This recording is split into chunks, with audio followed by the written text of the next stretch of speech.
नमस्कार दोस्तों, आप सब कैसे हैं। एक्सीलेंट क्लासेस में आपका स्वागत है। और जैसा कि आपने पिछले क्लास में देखा था कि हमने एडवर्ब के बारे में पढ़ा था, तो एडवर्ब को ही हम कंटिन्यू करते हैं आगे। एडवर्ब में हमने कुछ रूल्स पढ़े थे, एडवर्ब के काइंड्स पढ़े थे और एडवर्ब के डिग्रीज ऑफ कंपैरिजन भी देखा था। उसमें हम देख रहे थे कि एडवर्ब में क्या क्या रूल होते हैं, एडवर्ब का कौन सा एडवर्ब कहाँ यूज करेंगे। उसी क्रम में हम अगला रूल देखते हैं। कहता है एडवर्ब्स यानी कौन कौन से एडवर्ब, ओनली एंड मियरली, यानी ये दोनों adverb are used before the words to which they modify, otherwise they change the meaning. कह रहा अगर आपको एडवर्ब ओनली या मियरली का यूज करना है तो ये उस शब्द से पहले लिखिए जिनको ये मॉडिफाई कर रहे हैं, यानी जिनके बारे में कुछ कह रहे हैं। Otherwise they change the meaning, otherwise ये क्या करेंगे, मीनिंग चेंज कर देंगे। एग्जाम्पल देखिए, मैं एग्जाम्पल सारे लिख दूं फिर आपको बताता हूं। जैसे देखिए ये सेंटेंस, फर्स्ट सेंटेंस है only you gave me some food, तो इसकी मीनिंग लिख लेगी ओनली यू, केवल आपने मुझे कुछ खाना दिया था, कुछ भोजन केवल आपने मुझे दिया था, यानी और किसी ने नहीं दिया था। इसकी मीनिंग ये होगी। लेकिन ओनली का प्रयोग अगर हम गेव में कर दे, देखिए you only gave me some food, आपने मुझे कुछ खाना केवल दिया था, यानी केवल दिया था, खिलाया नहीं था और कुछ नहीं कहा था। कुछ खाना आपने मुझे केवल दिया था, यानी यहाँ पे ये वर्ब को मॉडिफाई कर रहा, केवल दिया था और कुछ नहीं किया था। अगला सेंटेंस देखिए, you gave only me some food, कह रहा आपने दिया था केवल मुझे कुछ खाना, यानी आपने कुछ खाना केवल मुझे दिया था और किसी को नहीं दिया था। तो यहाँ पे ये मी को मॉडिफाई करने लगा।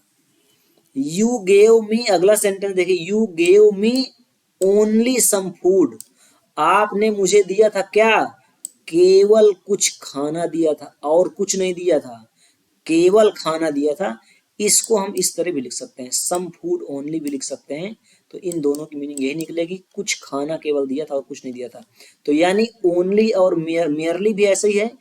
ओनली और मेयरली के यूज में देखें कि इसको कहीं भी नहीं लगा देंगे आप, क्योंकि इसकी मीनिंग चेंज हो जाएगी। आपने सेंटेंस यहाँ देखिए, ओनली का अलग अलग प्लेस में हमने यूज किया तो अलग अलग इसकी मीनिंग निकली है। अगला रूल देखते हैं, एडवर्ब्स ऑफ प्लेस। कह रहा है ये एडवर्ब ऑफ जो प्लेस हैं, हेयर, देयर, एवरीवेयर, इनका use are used after the verb. कह रहा है ये वर्ब के बाद यूज किए जाते हैं और at last in the sentence, या तो सेंटेंस के सबसे बाद में यूज किया जाता है। यानी हेयर, देयर या एवरीवेयर का यूज करना है तो आप वर्ब के बाद लिखें या सेंटेंस के सबसे लास्ट में लिखें। देखिए the old man lives here, यहाँ पे लिव्स वर्ब है, इसके बाद हमने लिखा। गॉड इज एवरीवेयर, यहाँ भी वर्ब के बाद हमने यूज किया या सेंटेंस के लास्ट में भी इसको कह सकते हैं। God is present, God is everywhere, भगवान हर जगह है। गॉड इज प्रेजेंट एवरीवेयर, देखिए यहाँ वर्ब तो है लेकिन वर्ब के बाद नहीं, हमने यहाँ सेंटेंस के लास्ट में किया, तो यानी सेंटेंस के बाद में यूज करेंगे या वर्ब के बाद में यूज करेंगे। तो God is present everywhere, God जो है ईश्वर हर जगह उपस्थित है। I saw a lion there, देखिए सॉ मैंने देखा, एक शेर देखा, सेंटेंस के लास्ट में हमने देयर का यूज किया। तो यानी हेयर, देयर और एवरीवेयर, इनका यूज हम सेंटेंस के लास्ट में करें या वर्ब से खत्म हो रहा तो वर्ब के बाद करें। अगला रूल कहता है एडवर्ब्स ऑफ टाइम, ये वाले एडवर्ब्स ऑफ टाइम कौन कौन से, नाउ, टुडे, टुमारो, यस्टरडे, यानी ये जो एडवर्ब्स ऑफ टाइम लिखे हुए हैं are used after the verb, इनका वर्ब के बाद यूज किया जाता है और एट लास्ट या बिफोर द सेंटेंस, या सेंटेंस के सबसे लास्ट में या पहले। यहाँ बिफोर की स्पेलिंग सही कर लीजिएगा, BEFORE लिखेंगे, यहाँ ई नहीं लिखा हुआ। ध्यान रहे नाउ, टुडे, टुमारो और यस्टरडे का प्रयोग हम वर्ब के बाद करेंगे या सेंटेंस के पहले या सेंटेंस के लास्ट में करेंगे। एग्जाम्पल देखिए, ये देखिए he is going to Agra today, वो आज आगरा जा रहा है, हमने टुडे का यूज सबसे लास्ट में किया।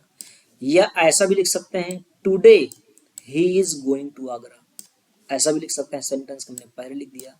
सेंटेंस के पहले ही देखिए अगले सेंटेंस में लिखिए yesterday I purchased this bag, मैंने कल ये बैग खरीदा था या कल मैंने यह बैग खरीदा था, हमने सबसे पहले भी किया। अगला इसको हम इस तरह भी लिख सकते हैं I purchase this bag, yesterday का प्रयोग हम सबसे लास्ट में कर सकते हैं। नाउ सबसे पहले लिखा हमने I am leaving for home, मैं घर जा रहा हूँ। लीव फॉर मीन्स होता है जाना, कहाँ जाना उसके बाद लिख देते हैं। लीव मीन्स होता है जाना, लीव मीन्स छोड़ना होता है, लेकिन लीव फॉर जब लिखेंगे इसका मतलब होता है जाना, कहीं जाना। तो I am leaving for home मतलब मैं घर जा रहा हूँ, घर के लिए निकल रहा हूँ, ये मतलब हुआ। I am leaving for home now, यहाँ हमने नाउ को लास्ट में लिखा, तो इनको हम सेंटेंस से पहले या सेंटेंस के लास्ट में इनका यूज हम करेंगे। अब वर्ब के बाद कैसे आपने यहाँ पे देखा यूज आफ्टर द वर्ब, यानी अगर केवल आपको लिखना होता है ही इज गोइंग तो यहाँ पे हम लिख देते टुडे, ऐसे गोइंग के बाद, या टुडे ही इज गोइंग ऐसे लिख सकते थे। तो सेंटेंस के लास्ट में या सेंटेंस के पहले हम इन एडवर्ब्स ऑफ टाइम का यूज करें। अगला रूल देखिए, इफ इन अ सेंटेंस, अगर किसी सेंटेंस में adverb of manner, adverb of place and adverb of time are to be used all together, इनका प्रयोग करना हो साथ साथ, यानी इन तीनों का प्रयोग करना हो एक ही सेंटेंस में, तो सीक्वेंस विल बी यहाँ होना चाहिए। तो सीक्वेंस क्या होगा, एमपीटी, इनका जो क्रम होगा एमपीटी होगा, यानी पहले मैनर फिर प्लेस और फिर टाइम। सेंटेंस देखिए, ये सारे एग्जाम्पल देख लें आपको क्लियर हो जाएगा। देखिए जैसे पहला सेंटेंस है the Hunter shot the bird, अब यहाँ पे स्विफ्टली मैनर है, कैसे मारा, बड़ी तेजी से मारा, कहाँ मारा, यहां मारा, कब मारा, कल मारा। तो ये क्या है, मैनर है, ये है टाइम, सॉरी ये है प्लेस और ये है टाइम। तो कैसे मारा, कहाँ मारा और कब मारा, आप इस तरह से यूज करेंगे, पहले कैसे फिर कहाँ और फिर कब। तो इस तरह से ये एमपीटी, मैनर प्लेस और टाइम, इस तरह से हम इनका सीक्वेंस रखेंगे। यस्टरडे आपने पीछे पढ़ा था कि हम जो एडवर्ब ऑफ टाइम है उसको हम पहले भी लिख सकते हैं। तो एडवर्ब ऑफ टाइम देखिए, यस्टरडे को हमने पहले लिखा और फिर इनका यूज हम स्विफ्टली और हियर इस तरह से किया, यानी कि मैनर और प्लेस। तो यस्टरडे हम पहले लिखकर अगर लिख लेंगे तो अब बचा क्या यहाँ पे, यहाँ मैनर और प्लेस बचा, तो हम इन दोनों का प्रयोग इसी क्रम में कर दिए। Yesterday the Hunter shot the bird here swiftly, अगर हम स्विफ्टली हियर को हियर स्विफ्टली लिख दें तो ये सेंटेंस गलत हो जाएगा, ये देखिए रॉन्ग है। या अगर ऐसा कर दें हियर यस्टरडे स्विफ्टली, इनका हमने सीक्वेंस चेंज कर दिया तो भी ये सेंटेंस ग्रामेटिकली गलत है। यस्टरडे का प्रयोग मैंने पहले इसलिए सेकंड सेंटेंस में कर दिया क्योंकि ये एडवर्ब ऑफ टाइम का यूज हम आप पीछे पढ़े थे कि इनको हम पहले सेंटेंस के कर सकते हैं। तो इसलिए ध्यान रहे अगर ये तीनों आते हैं, अगर सेंटेंस के लास्ट में इनको लिखना है तो एमपीटी होगा, या टाइम वाला जो एडवर्ब है उसको आप पहले लिख करके कर सकते हैं। अगला रूल देखते हैं, एडवर्ब्स कह रहा है seldom, never, hardly, scarcely, neither, बेयरली, rarely, nowhere, ये एडवर्ब्स कह रहा है आर निगेटिव इन सेंस, इनका सेंस क्या होता है, निगेटिव होता है। देयरफॉर इसलिए एनी निगेटिव वर्ड्स, कोई भी निगेटिव वर्ड्स जैसे नॉट, नो, नथिंग, नोबडी, कोई भी negative word can not be used with them, इनके साथ नहीं यूज किया जा सकता है। कहने का मतलब अगर ये एडवर्ब सारे लिखे हुए हैं seldom, never, hardly, scarcely, neither, barely, rarely, no है, देखिए इसको कोई नीदर पढ़ता है कोई नाइदर पढ़ता है, आप कुछ भी पढ़ सकते हैं। तो इनके साथ हम किसी निगेटिव वर्ड का यूज नहीं करेंगे। एग्जाम्पल देखिए, एग्जाम्पल से आपको ज्यादा क्लियर हो जाएगा। जैसे बार्किंग डॉग सेल्डम बाइट, ये सेंटेंस सही है कि जो भौंकने वाले कुत्ते हैं वो सेल्डम बाइट, बहुत कम काटते हैं, न के बराबर काटते हैं। तो इसके साथ हम कोई निगेटिव वर्ड नहीं लिख सकते।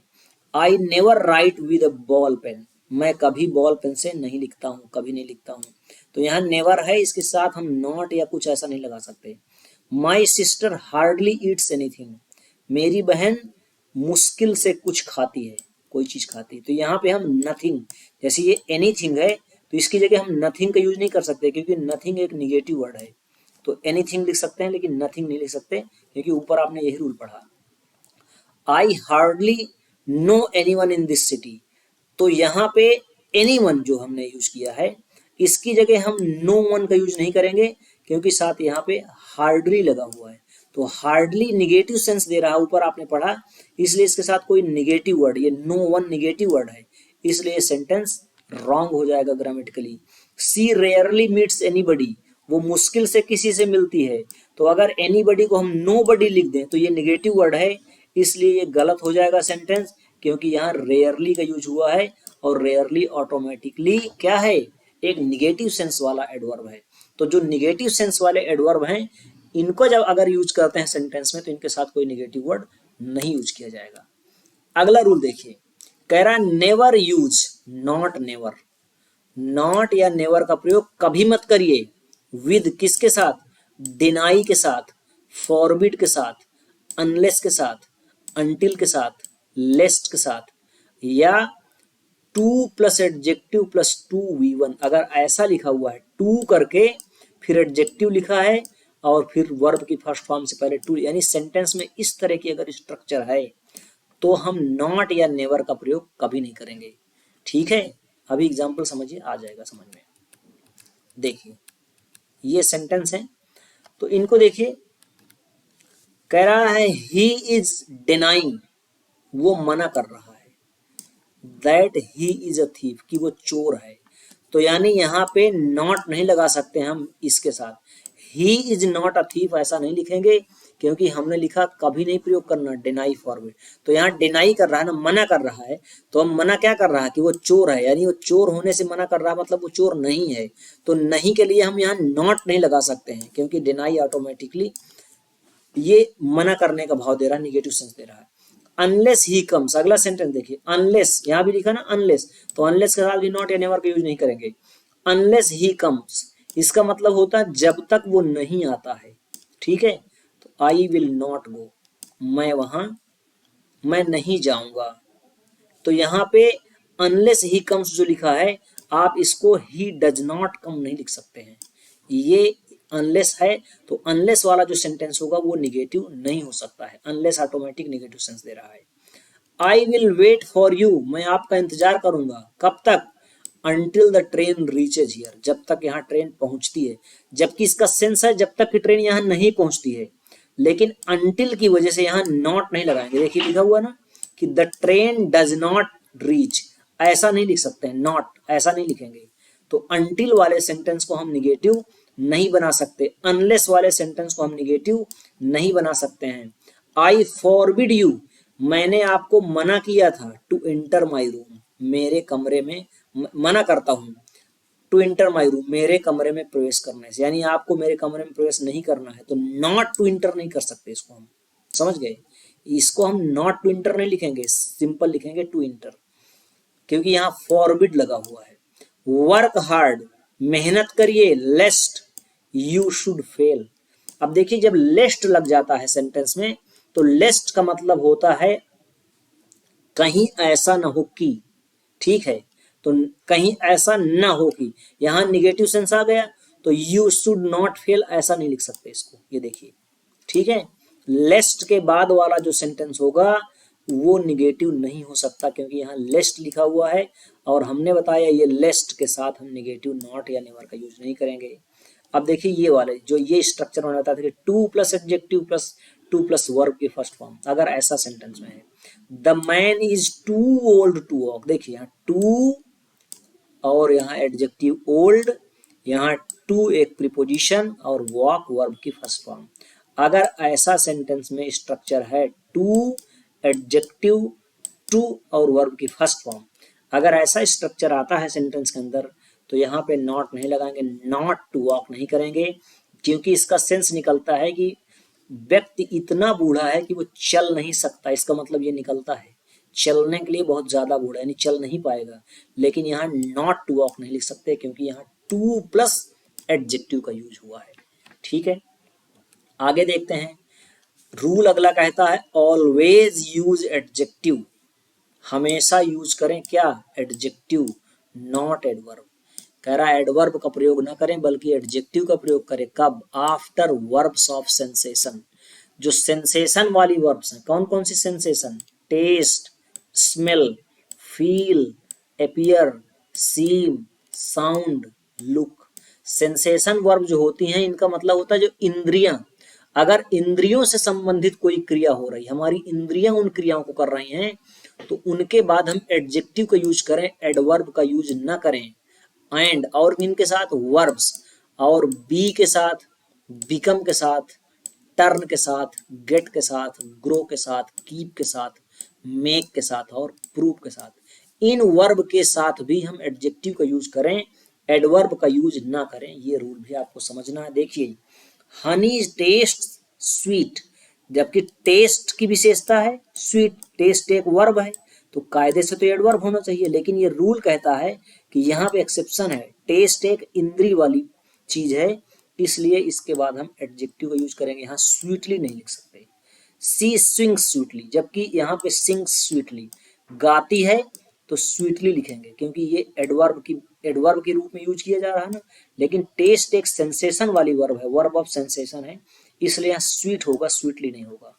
गार्बेज स्मेल्स बैड, जो कूड़ा करकट होता, कचरा, वो बहुत बुरा स्मेल देता है, तो स्मेल की विशेषता हुई ना बैड, तो कायदे से तो बैडली होना चाहिए, लेकिन नहीं, ये सेंसेशन वाली वर्ब है, इसलिए यहाँ पे बैड होगा, एडजेक्टिव होगा, एडवर्ब नहीं होगा।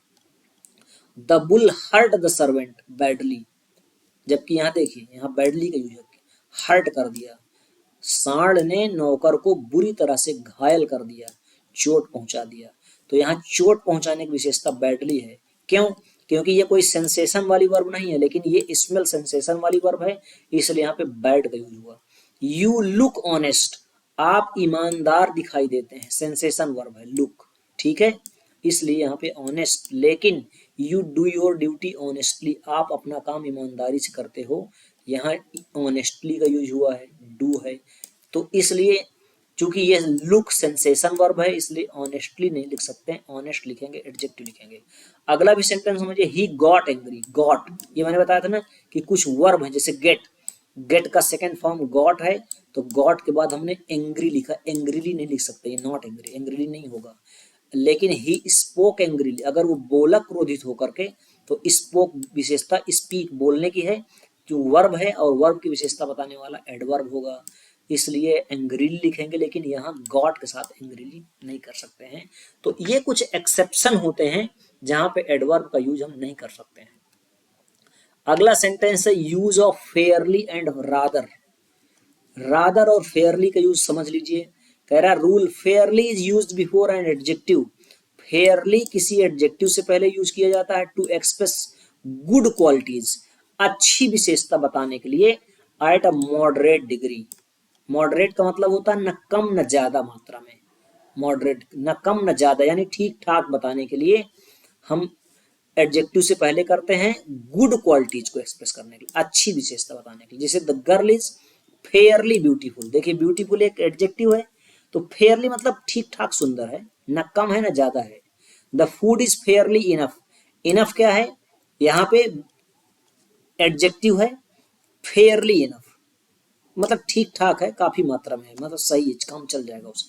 I am Fairlie hopeful, hopeful क्या है, एडजेक्टिव है, तो फेयरली, ये सारे क्या हैं, इनफ, ब्यूटीफुल और होपफुल, ये सारे क्या हैं, गुड क्वालिटीज को एक्सप्रेस कर रहे हैं, इसलिए हमने फेयरली का यूज किया। लेकिन इसका उल्टा होगा rather, rather is used before an adjective, same वही है, टू एक्सप्रेस बैड क्वालिटीज, अगर बैड क्वालिटीज को हमें एक्सप्रेस करना है एट अ मॉडरेट डिग्री, वही ठीक ठाक मात्रा में, ना कम ना ज्यादा, तो हम रादर का यूज करेंगे, लेकिन बैड क्वालिटी। जैसे my brother was rather hopeless, वहां होपफुल था, यहाँ होपलेस हो गया, तो यहाँ पे निगेटिव हो गया, इसलिए रादर बैड क्वालिटी हो गई। इल बीमार है, सी इज रादर मतलब वो बीमार है, मतलब ठीक ठाक ही बीमार है, वो कम न है ना ज्यादा है, बीमार है, बीमार लेकिन बैड क्वालिटी है, इसलिए हमने रादर का यूज किया। फेयरली नहीं लिख सकते, फेयरली इल ना कहेंगे।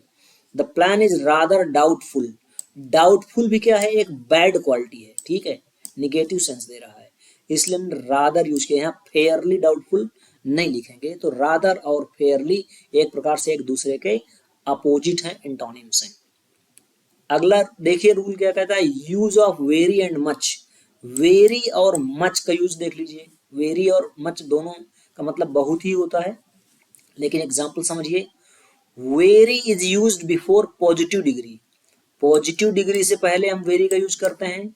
सुपरलेटिव डिग्री ऑफ एडजेक्टिव, और सुपरलेटिव डिग्री से पहले एडजेक्टिव की जो पॉजिटिव डिग्री होती है और सुपरलेटिव डिग्री होती है उससे पहले हम वेरी का यूज करते हैं। एंड और किससे पहले, and present participle form of verb, और वर्ब की प्रेजेंट पार्टिसिपल फॉर्म से पहले। प्रेजेंट पार्टिसिपल फॉर्म आप वर्ब चैप्टर पढ़े होंगे तो पता होगा किसको कहते हैं, आईएनजी फॉर्म को, या जिरंड जिसको बोलते हैं। तो उससे पहले हम वेरी का यूज कहाँ कहाँ करेंगे, एडजेक्टिव की पॉजिटिव डिग्री से पहले, सुपरलेटिव डिग्री से पहले और प्रेजेंट पार्टिसिपल से पहले। देखिए Sachin is the very best player, best क्या है, सुपरलेटिव डिग्री गुड की होती है, इससे पहले हमने वेरी लगाया और कह रहा है अगर इस तरह से हम यूज करें, सुपरलेटिव डिग्री से पहले अगर वेरी का यूज हो रहा है तो इसके पहले हम द का यूज करेंगे, ध्यान रखें, द वेरी बेस्ट प्लेयर ऐसा लिखेंगे। Sachin is a very good player, यहाँ गुड क्या है, पॉजिटिव डिग्री है, इसलिए हमने इससे पहले वेरी का यूज किया। This is a very interesting story, interesting क्या है, प्रेजेंट पार्टिसिपल, इससे पहले हमने वेरी का यूज किया, जैसा आप तीनों एग्जांपल देख लिए।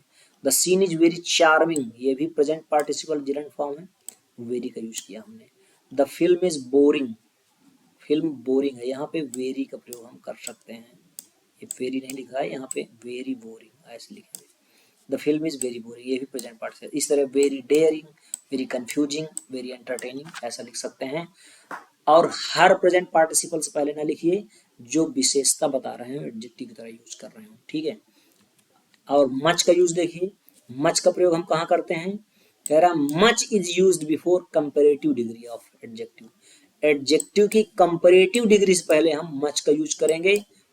Past participle form of verb और वर्ब की पास्ट पार्टिसिपल फॉर्म यानी कि थर्ड फॉर्म से पहले यूज करेंगे to modify a verb, modify करने के लिए, वर्ब को मॉडिफाई करने के लिए यूज करेंगे। तो इस तरह से मच का यूज होता है। देखिए समझ लीजिए, पहला एग्जाम्पल क्या है, कंपैरेटिव डिग्री से पहले मच मोर हैंडसम, ठीक है, तो मोर हैंडसम ये कंपैरेटिव डिग्री है, इसके पहले हमने मच का यूज किया, यहाँ वेरी नहीं लिखेंगे।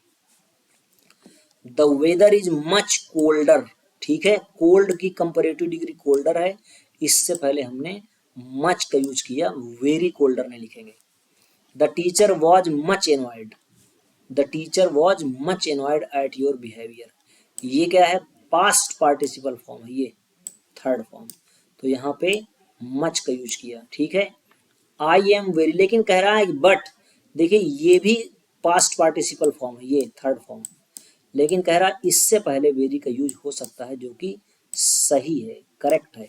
तो कुछ ये आपको याद रखने पड़ेंगे कुछ वर्ड्स कि पास्ट पार्टिसिपल होने के बाद भी यहाँ पे हम वेरी का यूज कर रहे हैं, और इस तरह भी से यूज कर सकते हैं, वेरी मच बेटर ऐसा भी यूज होता है इंग्लिश में, वेरी मच वाइजर, यानी मच के बाद अगर हम कंपैरेटिव डिग्री लिख रहे हैं तो उससे पहले हम वेरी का प्रयोग कर सकते हैं। देखिए very much wiser, very much colder, तो इस तरह से भी हम वेरी का यूज और मच का यूज कर सकते हैं, यानी वेरी मच लिख करके हम कंपैरेटिव डिग्री का यूज कर सकते हैं।